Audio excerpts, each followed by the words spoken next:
আপনাকে আমি প্রথম প্রশ্নটি করতে চাই, আপনাকে আসলে দেশ থেকে চলে যেতে হয়েছিল, অবস্থাটা কিরকম সেটা দিয়ে যদি আমরা আসলে শুরু করি। খালেদ ভাই, আপনাকে ধন্যবাদ।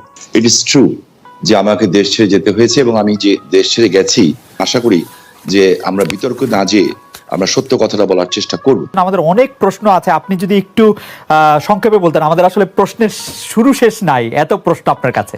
এখনকার গুম খুন নিয়ে আপনি আসলে কি বলবেন? জায়গা থেকে এটি বারবার অস্বীকার করা হচ্ছে, কিন্তু এটি একটি বাস্তবতা। এই বাস্তবতাকে শামীম ওসমান কিভাবে দেখে, আমাদের যদি খুব সংক্ষেপে একটু বলতেন। শান্তির জন্য নোবেল পুরস্কার দেওয়া হয়, এমন এমন লোকও আছেন যারা শান্তির সাথে জড়িতই না, কিন্তু তারা নোবেল পুরস্কার পান। আমি কোনো ব্যক্তির কথা বলবো না। আজকে যে প্রশ্নটা আপনি করেছেন গুম খুনের ব্যাপারে, আমি খুব পরিষ্কারভাবে বলতে চাই, একটা পরিবার আগুন দিয়ে বাসে পুড়িয়ে মেরে ফেলা হলো। বাসে শুয়েছিল ড্রাইভার আর কন্ট্রাক্টর, তাকে আগুন দিয়ে পুড়িয়ে মারে হলো। ওস্তাদকে মাথা দিয়ে যে কন্ট্রাক্টর পুড়িয়ে মেরে 85 জন মানুষকে পুড়িয়ে ছাই করে দেওয়া হলো। এটার নাম রাজনীতি। আর তাদের বিচার হলো না কেন? যারা আগুন সন্ত্রাস করলো এই দেশে, যারা পুলিশকে পুড়িয়ে মারলো, সাংবাদিককে পুড়িয়ে মারলো, জজ করে বোম মারলো, এবং বিভিন্ন স্কুল সেন্টার উড়িয়ে দিল। আমি এই সরকারের কাছে প্রশ্ন রাখতে চাই, এই সরকার ন্যায় বিচার কেন করছে না?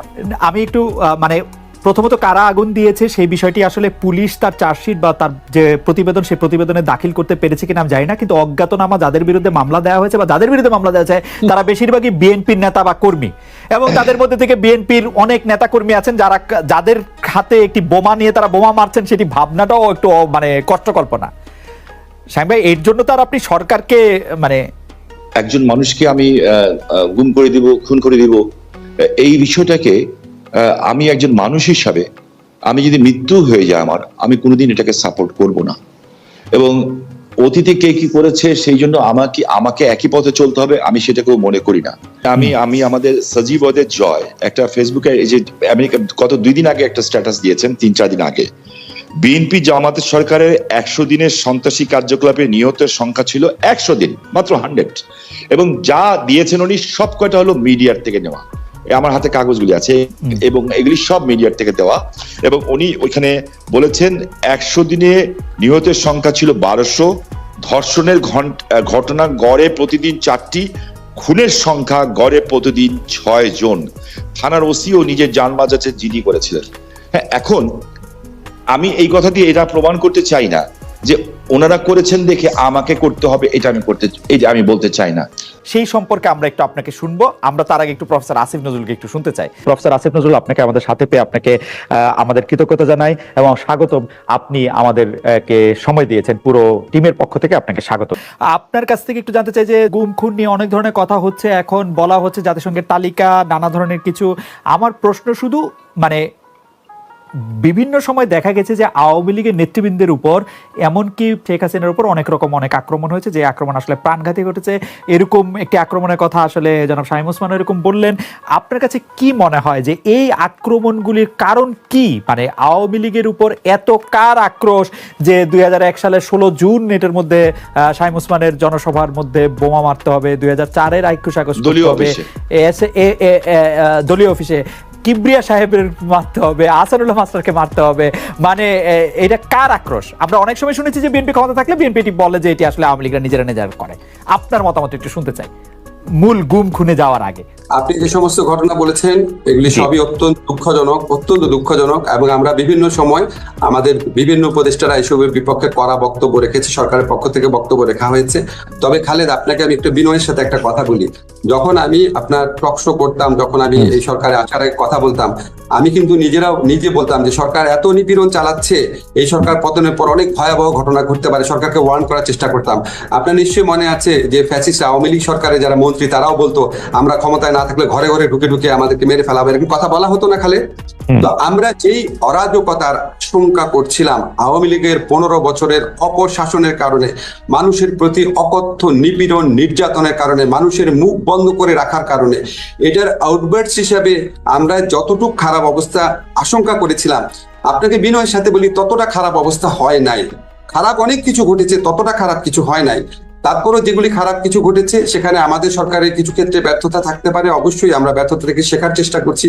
আপনাকে একটা এক্সাম্পল বলি, আদালত প্রাঙ্গণে যখন হামলার ঘটনা ঘটলো, তখন এটা তো আসলে দেখার কথা হচ্ছে, ধরেন স্বরাষ্ট্র মন্ত্রণালয়, কিন্তু আমাদের এখানে অনেকে মনে করে কি, যেহেতু আমি আইনমন্ত্রী, তো আইন শৃঙ্খলা পরিস্থিতি হচ্ছে আমার এটা আমার না রে ভাই।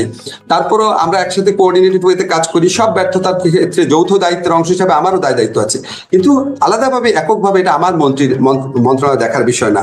তখন আমি স্বরাষ্ট্র মন্ত্রীর সাথে কথা বলে আমরা অনেক ইনোভেটিভ টেকনিক বের করা শুরু করলাম যে কি করব, মানুষ এত ক্ষুব্ধ।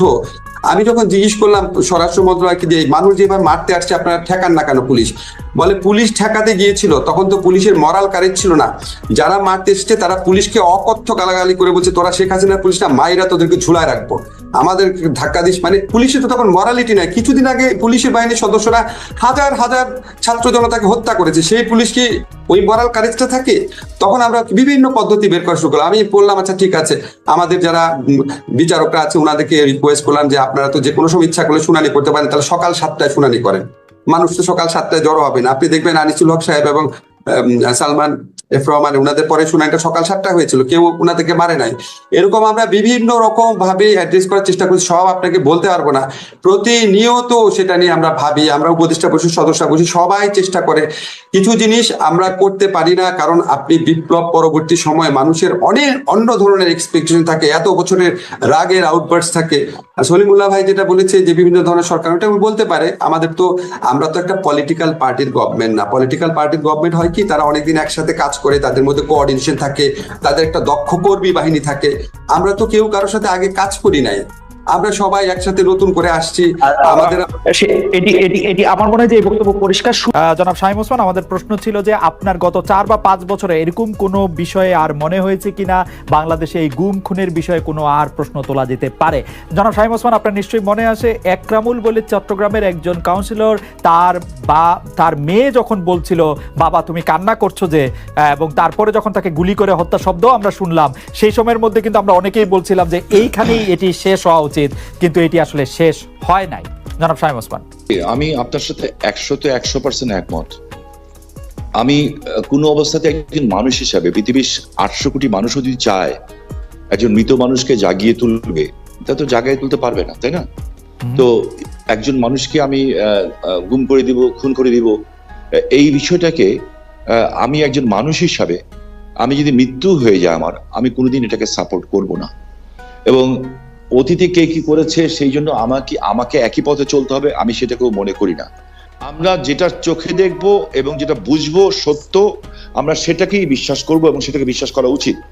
আমি আপনাকে একটা জিনিস স্পেসিফিক্যালি বলতে চাই খুব পরিষ্কার ভাবে, আমি একজন হিউম্যান বিং হিসাবে আমি কোনো ধরনের হত্যাকাণ্ডকে আমি সমর্থন করি না এবং করা উচিত, তাহলে আমি মানুষ হিসেবেই গণ্য হব না। এখানে একটা লিস্ট আছে আমার কাছে, বিশাল লিস্ট। আমাদের IB Rahman, SM Kibria, Asadullah master, Momtaz ভাই, গোপাল কৃষ্ণ মুহুরী, অধ্যাপক হুমায়ুন আজাদ, অধ্যাপক ইউনুস, এরকম দেশ বরেণ্য ব্যক্তিদের নামের লিস্ট আছে আমার কাছে এখানে প্রচুর, যেগুলি, এবং ইভেনচুয়ালি ফারুক ভাইদের সময় ব্রিটিশ হাই কমিশনার যখন শাহজালাল বাবার মাজারে গেছিলেন, ওনার উপরে বম ব্লাস্ট হয়েছিল, ওখানে কিন্তু মানুষ মারা গেছিল। কিন্তু আপনি কিন্তু বিএনপির আমল থেকে আসতেই পারতেছেন না, আপনি বিএনপির আমলেই থাকতেছেন, আপনি এই আমলে আসেন।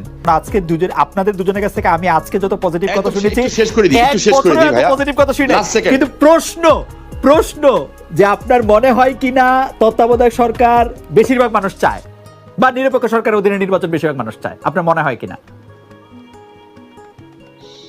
আমার মনে হয় যে বাংলাদেশের মানুষ উন্নয়ন চায়, এবং বাংলাদেশের মানুষ যেটা দেখেছে যে বিএনপির শেষ বাজেট ছিল 60,000 কোটি টাকার, আর আওয়ামী লীগের এই বাজেট ছিল 6 লাখ কোটি টাকার। মানুষ তার উন্নয়ন চায়। ওই শামীম ওসমান কথা বলবে না ফারুক ভাই কথা বলবে, দ্যাটস নট মানুষের, যেমন ইলেকশনই হোক, ইলেকশন যেমনই দেখতে চায়, যেমন ইলেকশন হোক, যেমন না, মানুষ তার ভোটের অধিকারও চায়, এবং আমি নিজেও চাই যে ভোটের অধিকার হোক। আমি চাই না যে একটা ছাত্র সারা বছর লেখাপড়া করলো, সেও পরীক্ষায় পাশ করলো, আরেকজন পড়ালেখা করলো না, সেও পাশ করলো, এটা আমি চাই না। ওকে শামীম, আপনাকে ধন্যবাদ জানাব শামীম ওসমান। আমি শুধু দর্শকদের উদ্দেশ্যে একটি কথা জানিয়ে রাখি, বিবিসি বাংলা আসলে বন্ধ হয়নি, বিবিসি বাংলা তার রেডিও সার্ভিস শুধু বন্ধ করেছে, বাকি সার্ভিসগুলো চালু আছে। আপনাদের দর্শকদের নিশ্চয়ই আমি পরবর্তী সপ্তাহের জন্য আমন্ত্রণ জানিয়ে রাখছি, পরবর্তী অনুষ্ঠানের জন্য অন্য